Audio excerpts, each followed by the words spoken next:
Everything is late and over budget, and that's absolutely fine. Everyone who has built anything will tell you that if you want to do it well, you need to do it at least 3 times. You have to do it once just to get the dang thing to work. You have to do it twice in order to do it right from the start, and then the third time you can make it beautiful.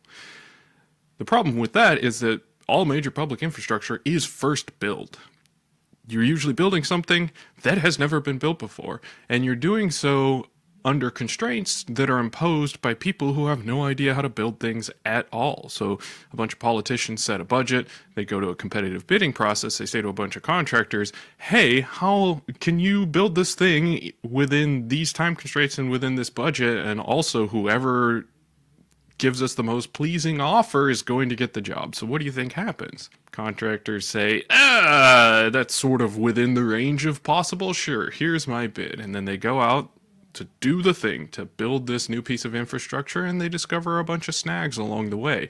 And when you're doing a mega project, a snag that shuts you down for, say, a week, just some unknown that's discovered along the process of building the thing, might mean that you have thousands or tens of thousands of people who aren't doing anything productive, but their salaries have to be paid while something gets re-engineered or something gets sorted out.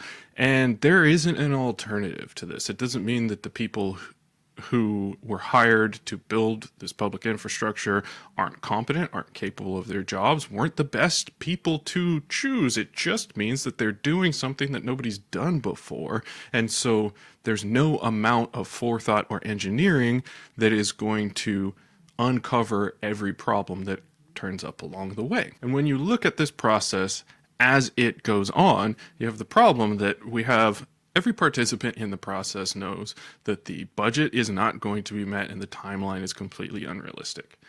This is known. This is known to the people who are creating the budget and the timeline. This is known to the people who are bidding. This is known to everybody, apparently, except for the public, who's paying for the thing, and the news media, who love to generate clicks with stories about how, oh, this is over budget and it's behind schedule. Well, yeah, of course, it was always going to be that way. Every project since the beginning of time has been over budget and behind schedule.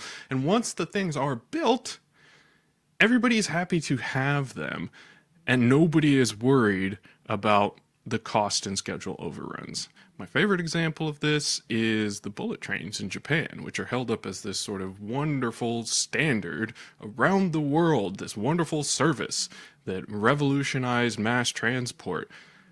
They were over budget and behind schedule, like everything else. It's fine.